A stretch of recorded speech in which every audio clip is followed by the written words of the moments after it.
You ready, Coach? Sure. All right. We'll start in the back. Go ahead, Michael. Thank you. Coach Michael Luongo, AB Broadcast. Talk about this challenge coming up tomorrow night in this round, especially against North Carolina, and what's the keys for your team tomorrow night? Well, it's a great challenge because, I mean, they don't put anybody out on the court that can't defend at a high level or score at a high level. And I think one of the things that separates this Carolina team so much is the way they pass the ball. So it all starts with your transition because they get out and run. The only thing that in our league that is close to this is Iowa when it comes to how quick they get out after a made basket. And Carolina just keeps putting more forwards out that can continue to get out. They do such a great job with their first three steps of getting out on the break in every area and throwing the ball ahead. So you have to get back. I mean, there's no, you can't be in the middle of the court. You can't be wondering who you have. You can't be thinking about who's going to get the rim. If you're first, you've got to get the rim. And the other thing that they do such a great job in is not just the offensive rebounding in the half court, it's the offensive rebounding in transition. So everybody's got to not only get back and stop the ball, be protective of the rim and the shot, but you got to get back and find a man to box out. And then their offensive rebounding is astounding with what they do in the half court. And the key for us offensively is to get great movement, have great decision making on the break, you know, whether it's the break is there, whether it's not, but you cannot give them live ball turnovers. They do as good a job as anybody in the country at turning your turnover into a dunk or a layup. And they have a lot of length, and they try to really shrink the court because of the way they come off the wings and because of the length of the forwards. So there's no question that decision-making and all-out hustle, you know, with a purpose, getting back defensively, and then just being really ready to rebound constantly are going to be keys to the game. All right, we'll start in the back row, seated right here at the end. Mark. Coach, Mark Narducci of the Philadelphia Inquirer. A lot of times if people don't star right away, they get impatient. But Yogi, his freshman year, averaged under 8 a game. Could you just talk about his evolution from them and what he has grown the most in, Sure. and where you see him maybe even for the next level? Well, you know what Yogi did such a great job of? He was one of the best players in the country his senior year in high school, and he won 2 state championships and finished the runner-up for a third as a sophomore. And he came in and completely immersed himself with his teammates because we had guys like Victor Oladipo and Cody Zeller, Christian Watford and Jordan Hulls and Derek Elston were seniors. And he was a tremendous leader in his own right for us with the way that he delivered the ball, the way that he defended, made open shots. And he did a fantastic job with that. And what he continued to do over time was get more and more confidence scoring the ball, more and more confidence defensively. One of the great workers I've ever been associated with when it comes to not only how hard he practices, but what he does extra. And what he's done this year is he's totally taken his leadership to another place. And I think that's what's made him even that much more of an incredible player because he not only leads his teammates, but he shares, he talks to them constantly. And Yogi is a very, very smart player, smart person, but he's a very, very smart player. And sometimes when guys are really smart, they don't always understand how much you have to share your knowledge with your teammates. And he does an excellent job of that. And I think in turn, he's been impacted so much by them, not only because the other guys are talented, but because he feels that confidence back from them because he sees it come out on the floor. So I think here's a guy that has always had, I mean, he's been a known player back in the Midwest since probably the 5th grade. And what he's done is to do whatever it takes for his team to be successful. And this year he's at a high. And I think his next coach in the NBA is going to be very, very happy with the player that he's going to get because Yogi is not only a guy that can make the NBA, but he's a guy that's going to be able to impact teams going into April, May, and June. And that's what you really want the deciding factor of a player to be. Not are they draft eligible, not can they make the NBA, but can they go in and really impact a team. And I think he's heading there. We have one 4th row, and then we'll get a couple up here in front. So go ahead, Ed. Tom Ed Barkowitz from Daily News in Philadelphia. There's a lot of history in Philadelphia with this tournament, and certainly with Indiana. What is your sense of that and the 81 game for sure? You know, what's your sense of the history in Philadelphia? Oh, I think it's tremendous. And when you look at the national championships that have been won here, they've heard about that this week. We certainly, I wish we could take them and tour the Spectrum. We should go take a picture outside in the lot there. We had a great day today. We went and practiced at the Palestra. And they'll understand how big that is. To me, that's a bucket list deal for me, for us to be able to get in there. And that was fantastic. But they know the history, and they see the pictures, right? Because the Sports Illustrated cover of Isaiah Thomas hangs in our locker room in a full, size poster, and they know the history. But they're basketball fans, so they understand that Philadelphia has got great basketball. It's one of the great basketball cities in the world, let alone the United States. And not just because of the history, but because of the way people keep honoring the tradition by the great teams that are here, and by the fact that so many really good players and coaches keep coming out of this area. So I have only played in this building as a coach one time when I was at Marquette. It was a big Monday against Villanova. It was incredible.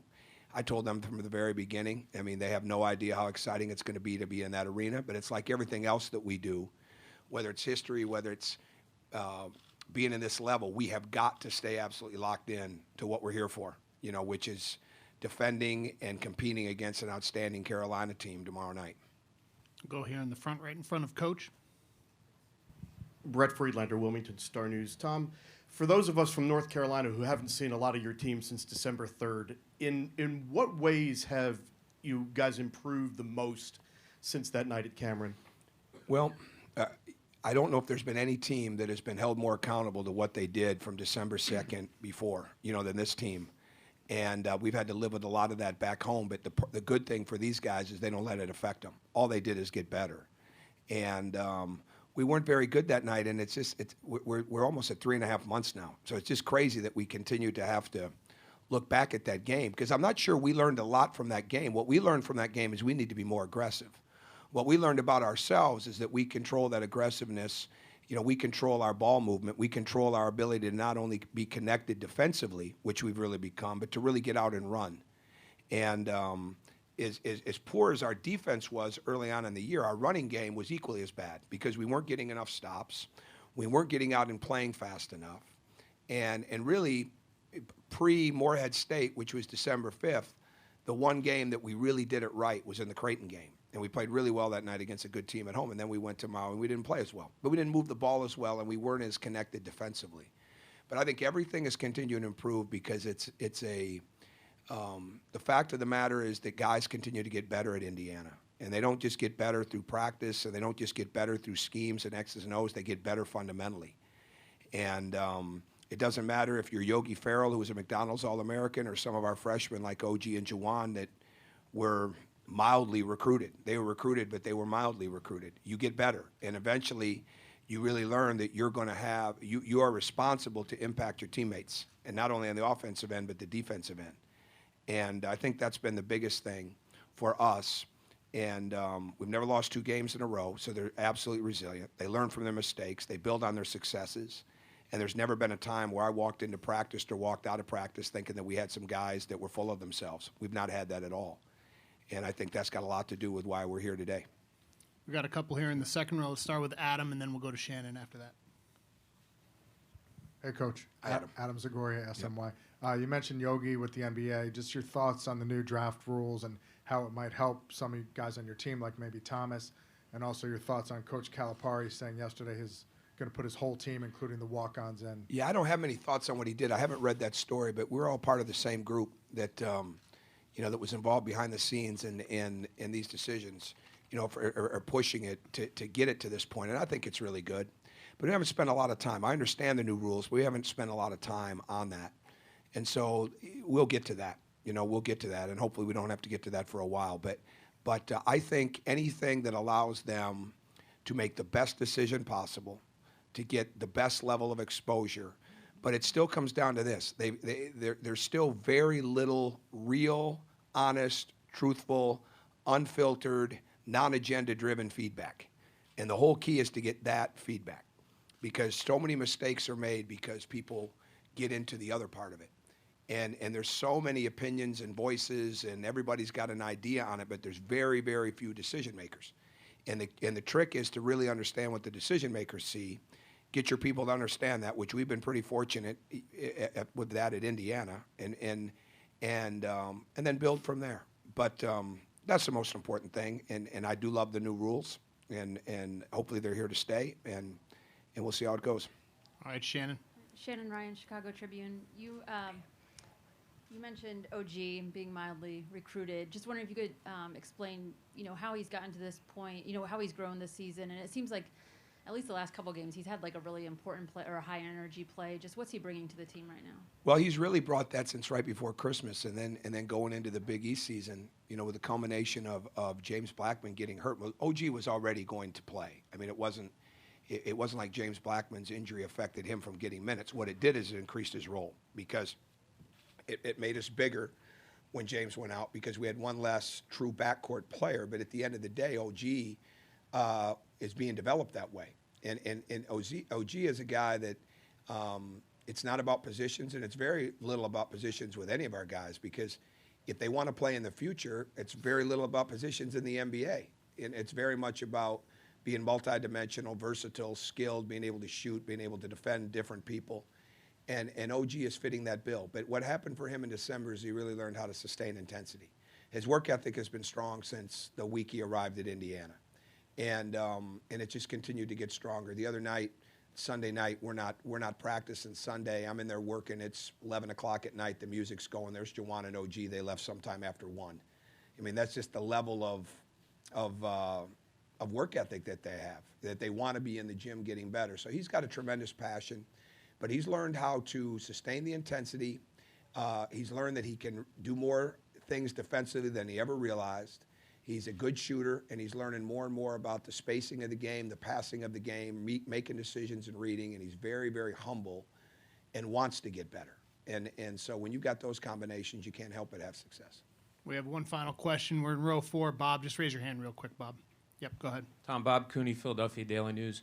You talk about your team being resilient, and you have a fourth-year point guard. Just talk to that. Like, how much does it, in this day and age, how much does that mean, having a fourth-year point guard? How luxurious is that for you to have that, and how much it lends to being as resilient as they are? Well, it means a lot because to go to the 3 Sweet 16s in 5 years, the 2 teams that went back-to-back had experience.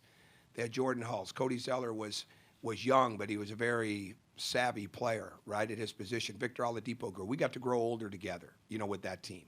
And then those guys left. They got drafted in the lottery or they graduated. And so then you're starting with young guys again. And Yogi's been that guy that needed to grow up into being that leader. And so now you take him and his ability to play and lead, and you take Max Bielfeldt, who's gotten tremendously better here, and Nick Zeisloff. The highlight of my day is just watching Nick Zeisloff get a dunk out there in the he could barely touch the rim when he got to Indiana as a grad transfer from Illinois State. Now he's in our drills dunking the ball like it's nothing, right? You want that. When guys are getting better and they know they're getting better in practice and they can carry it out to the games, all right, and they see each other working the same way. It's not like 75% of the guys work hard, 25% leave as soon as practice is over. That stuff all carries into them. As coaches, we might get mad, but the players lose respect. And these guys have got a tremendous amount of respect for one another. And I think that carries into the resiliency because they don't feel like they're going to get beat because they've got a connectedness to one another. And that helps. We may get beat, but the bottom line is don't lose the game because you gave up on something. And these guys have really worked hard to overcome that and have had some huge victories this year because of that connectedness. And I think that's where the resilience manifests itself. Okay, thanks, Coach. Thanks.